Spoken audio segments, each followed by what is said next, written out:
Hello oddities and welcome back to my YouTube channel. For those of you who have not been here, welcome on in. It's good to have you. I'm Cassidy Caden Live, and today we are carrying on with our super fun, super exciting, totally not repetitive Sims 4 build challenge. In this challenge, we are trying to test my strengths with building, as well as kind of improve them, I guess you could say. We are using the Sensations build prompt randomizer in order to get a fun idea for a build to do. Then we'll be doing a speed build of that build. I'm actually really excited for today, so without further ado, let's roll the dice. Build a blue Italiante house in Windenburg with the lot rate eco lot for one sim with a budget of 121k. That is a decent budget. Must include the wishing well, an attic, and a jail. Oh, I'm sorry. I'm not doing a jail cell. Do you know how many times I've built a jail cell? Twice. I built 2 jails. I can't. I keep getting jail cell. We're gonna do it with the wishing well and attic, but the jail cell is not happening. Alright, let's get into the video. Okay, so I'm going to be 100% honest. I have filmed a few videos ahead of this one.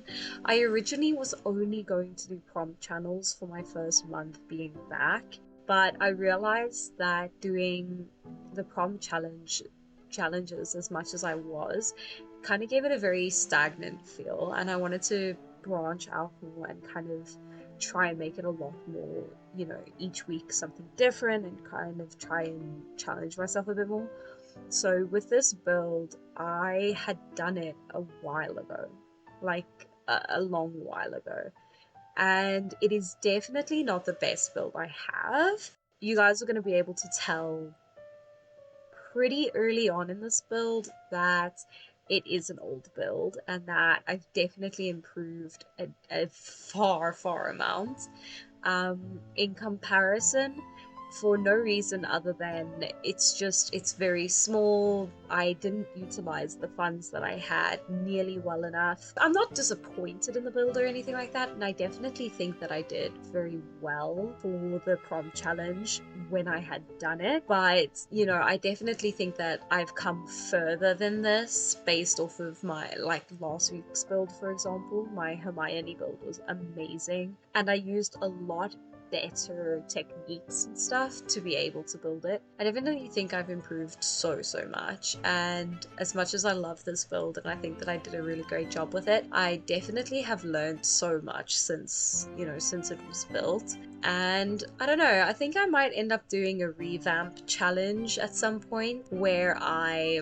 take everything I've learned from the challenges that I've done and I apply it to the build, and I try to redo the same build but with the same build, same funds and everything like that, but I try and show how much I've improved, and I put the houses together on it as a side-by-side. So that's definitely something that I want to give a try and really try to do, but that definitely is going to be a little whiles away. Getting back into the build, I did not separate these out nearly as well as I did the Hermione build. I definitely pulled a lot of colors into this one in terms of really focusing on the different shades of blue, but I didn't utilize the color as much as I had originally thought I had. This video was pre-recorded a long while ago and I haven't seen it for about 2 or 3 weeks now, and I've done pre-recording for a lot of videos. My editor is going to America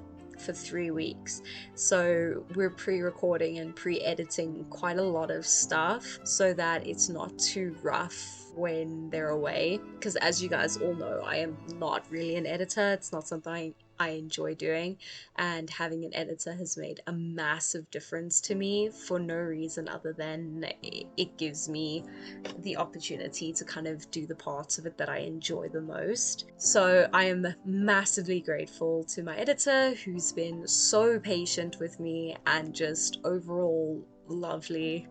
about helping me pre-make stuff, like pre-do content and everything. Yeah, as a result, I don't really remember this build in terms of the thought process behind it, and it was a long time ago. This was the third nightmare prompt build that I had done, and it shows. It really does show. I'm trying to do a lot of fancy stuff and really make it look that little bit of extra, and I don't think I pull it off quite as naturally as I hoped I was pulling it off.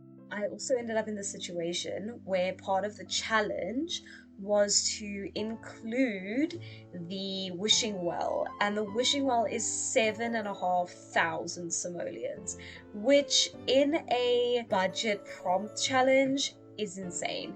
It really, really is mental. I absolutely could not afford how expensive that was, and I really wanted to pull in so many cute elements and really clutter things up. I mean, I really did try to make everything look just stunning, and I tried so much finessing and so many tips and tricks that I just knew stuff to try and to give a shot to, but no, I didn't do a great job. Anyway, that being said, let's have another look at the build. I tried to put down a lot of appliances and a lot of really fun stuff. I definitely was overconfident with the budget, and I saw an extra 10k and I was like, there's no way. Like, this is so lucky. I can put so much stuff in. But you genuinely can't. Like, genuinely, 21k, it sounds like a lot, but for the size of house I was trying to build, it just wasn't.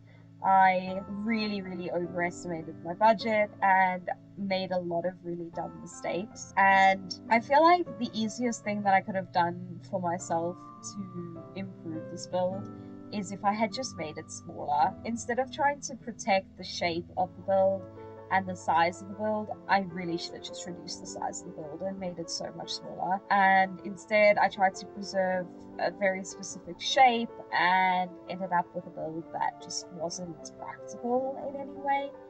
I mean, I'm putting a shower and a bathtub right now, and that alone just screams unnecessary, and it really does come off as just absolutely terrible after a while.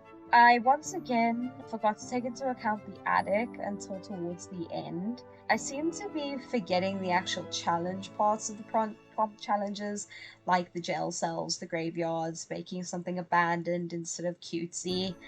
And that's something I definitely need to be more aware of and pay better attention to in my future builds, because it is very frustrating. I'm going to be honest. It is very frustrating to get towards the end of a build. You've been building for like 2 hours and you're just not happy with it because you have to now go in and change everything to make accommodations for for the challenges that you just forgot to put in. So I was very upset.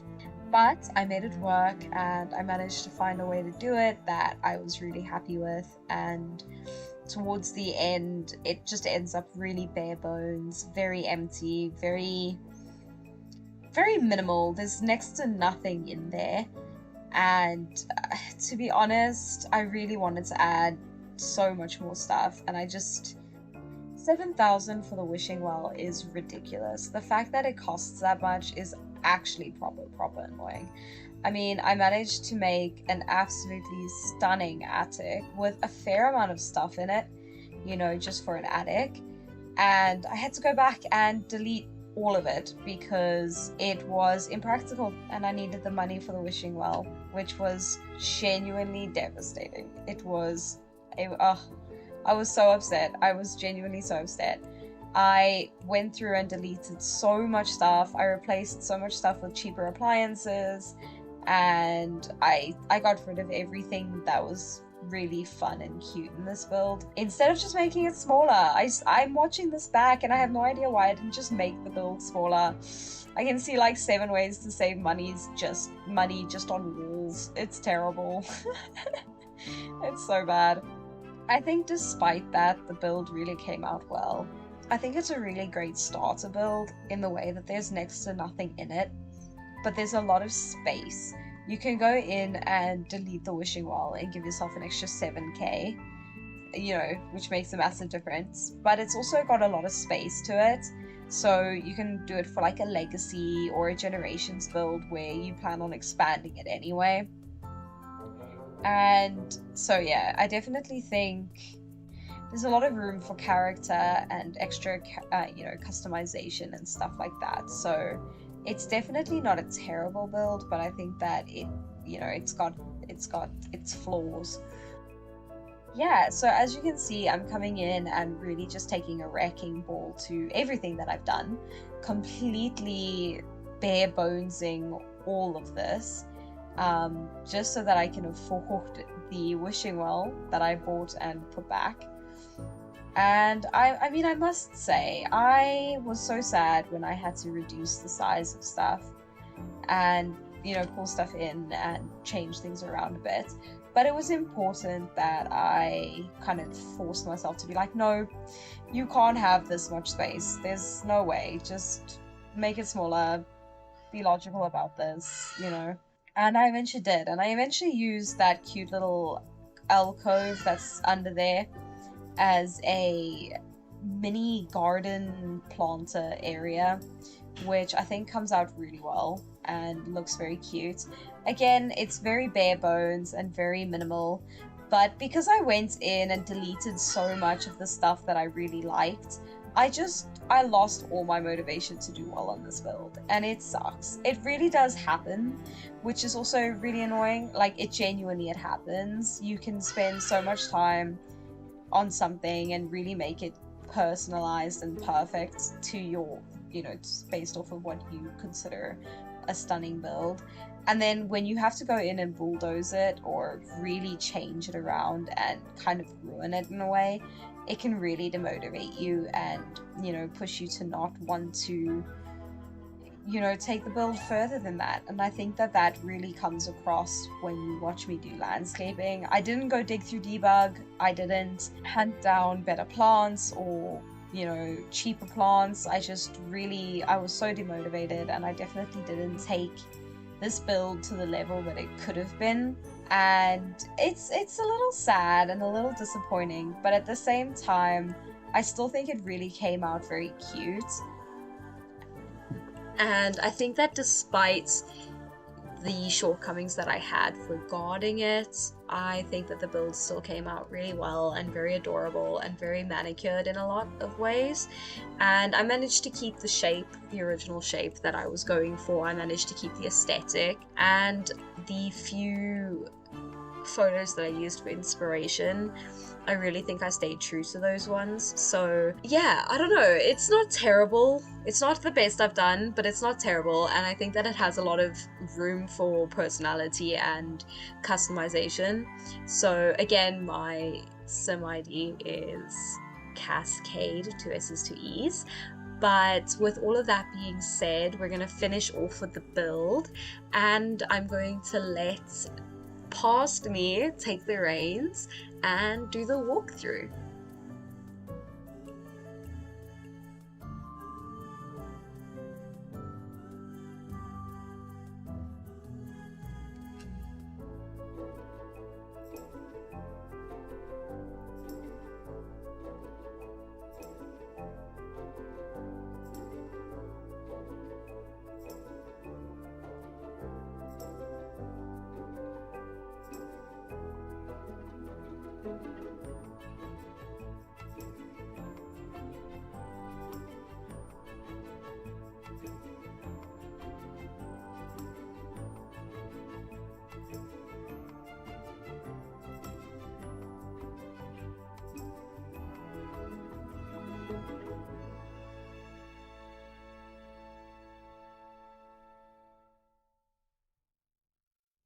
Okay, and this is the build, guys. I must say, I'm very happy with how it came out.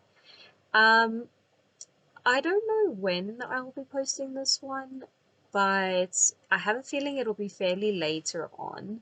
So, as I said in the voiceover, the actual outside is very minimal, and I really, really didn't do much, and I definitely could have improved that a ton. But I think that that's something that's very easy to kind of go back in at a point and just really improve later on and do like a revamp of it. But as you saw during the speed build, we have the lounge right over here on the left as you come in the front door.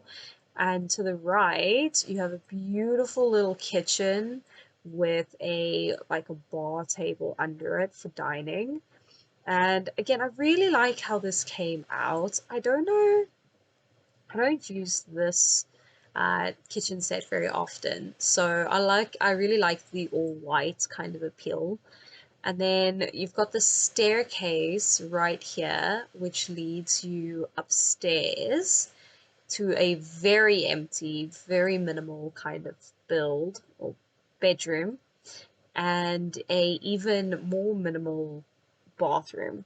I feel like I had a lot of money and I did not use it the most wisely, and it's definitely something to improve upon and to really like try and do better at next time.